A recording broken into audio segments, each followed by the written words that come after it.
तो डिबेंचर्स हैं, सिक्योर्ड है, लेकिन इतने भी ज्यादा सिक्योर्ड नहीं है। Even if they are secured against the assets, और कंपनी के पास एसेट्स की वैल्यू नहीं होगी तो वो कैसे वापस देंगे? Hello friends, welcome to extra Gyan by Rohit भैया। आज अपन एक्स्ट्रा ज्ञान में क्या सीखेंगे, डिबेंचर से ही रिलेटेड होने वाला है। एक एनबीएफसी के बारे में अपन पढ़ेंगे, एक कंपनी के बारे में पढ़ेंगे विच वॉज एनबीएफसी। दो टॉपिक्स में, दो वर्ड्स में तुम्हें इससे पहले समझा देना चाहता हूं। पहले तो एनबीएफसी होता क्या है? NBFC is a non banking financial company. Financial company ऐसी कंपनी जो लोन्स वगैरह देती है, जैसे रिलायंस गुड्स वगैरह सेल करती है, वैसे ही फाइनेंशियल कंपनी लोन सेल करती है अपने, जैसे मुथूट फाइनेंस, गोल्ड के बदले लोन देना, तो ये फाइनेंशियल कंपनी हुई। नॉन बैंकिंग मतलब लोन अपन बैंक से भी ले सकते हैं, तो ये बैंक नहीं है, ये नॉन बैंकिंग फाइनेंशियल कंपनी है। ठीक है, ये बात हो गई क्लियर कि एनबीएफसी है जिसके बारे में अपन पढ़ रहे हैं। ठीक है, अब एक एनबीएफसी का काम क्या होता है मैं तुम्हें वो भी बता देता हूं। बहुत सिंपल सा काम होता है। ये बैंक से लोन लेती है, फिक्स डिपॉजिट लेती है, मतलब हम जैसे लोग नॉर्मल जितने भी पब्लिक है, पब्लिक इसमें अपना फिक्स डिपॉजिट करवाती है। ठीक है, फिक्स पे पैसा देती है और ये उस पर फिक्स इंटरेस्ट ये कंपनी उनको लोगों को वापस देती है।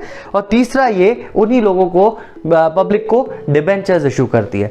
ऑन एन एवरेज ये सारी चीजें 6-7% में, ये 6 to 7% में ये इशू करती है। आई मीन बैंक से लोन लेगी 6-7% पे, 6-7% एफडी पे इंटरेस्ट देगी, डिबेंचर्स भी 6-7-8% के इशू करती है पब्लिक को। ऑलराइट, अब ये इसके पास पैसा आ जाता है बहुत सारा, ये पूरा पैसा ये लोन देती है हम जैसी पब्लिक को ही। लेकिन क्यों लोन देती है? लोन देती है होम लोन की तरह, होम लोन जिसको बोलते हैं हाउसिंग फाइनेंस। और आज जिस कंपनी के बारे में अपन बात करने वाले हैं वो है DHFL, दीवान हाउसिंग फाइनेंस लिमिटेड। बहुतों ने इसका नाम अभी अभी सुना होगा, ज्यादा पुरानी कंपनी नहीं है, 2018 में ही जो भी हुआ है इसके साथ वो अभी हुआ है। तो DHFL आप सबने सुना होगा। अपन इसकी कहानी को थोड़ा सा डीप में समझते हैं कि क्या हुआ। बहुत सिंपल सी बात है, स्टार्ट होती है कहानी 1992 दिसंबर से।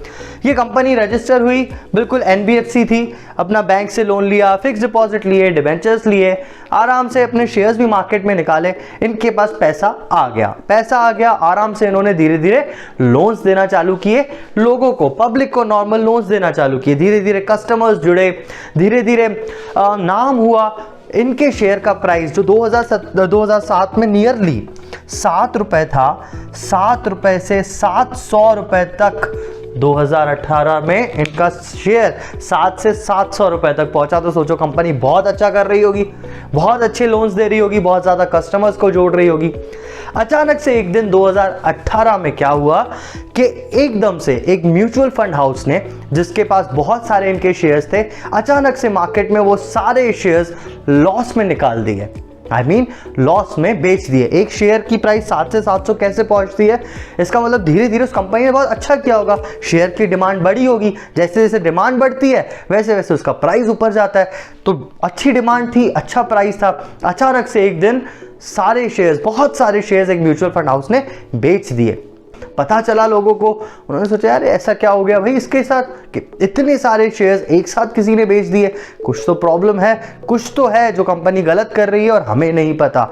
फिर सारी एजेंसीज इन्वॉल्व हुई, सब लोग इन्वॉल्व हुए और फिर जाके इनके अकाउंट्स को ऑडिट किया गया। और बहुत चौंकाने वाली बात तब सामने आई। क्या सामने आई बात?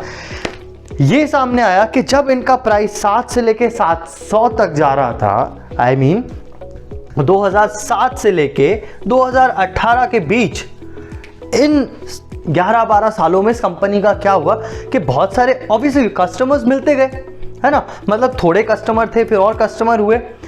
इन्होंने 2007 से लेके 2018 में कस्टमर्स तो बहुत जोड़े, लेकिन इन्होंने बहुत सारे फेक कस्टमर्स जोड़े, बहुत सारे, इसका मतलब इतने सारे फेक कस्टमर्स इन्होंने बना दिए और ये बात आ गई मार्केट में।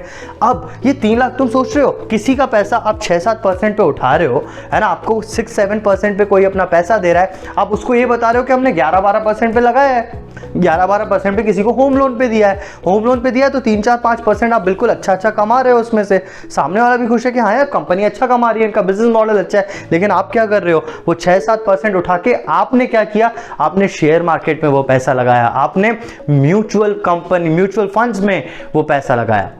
तो ये एक बहुत बड़ा फ्रॉड था और ये 2018 में सामने आया। इससे क्या हुआ, इसका रिजल्ट अपन देखते हैं। इससे क्या हुआ, जो 7 से लेके 700 तक शेयर गया था, गया पानी में।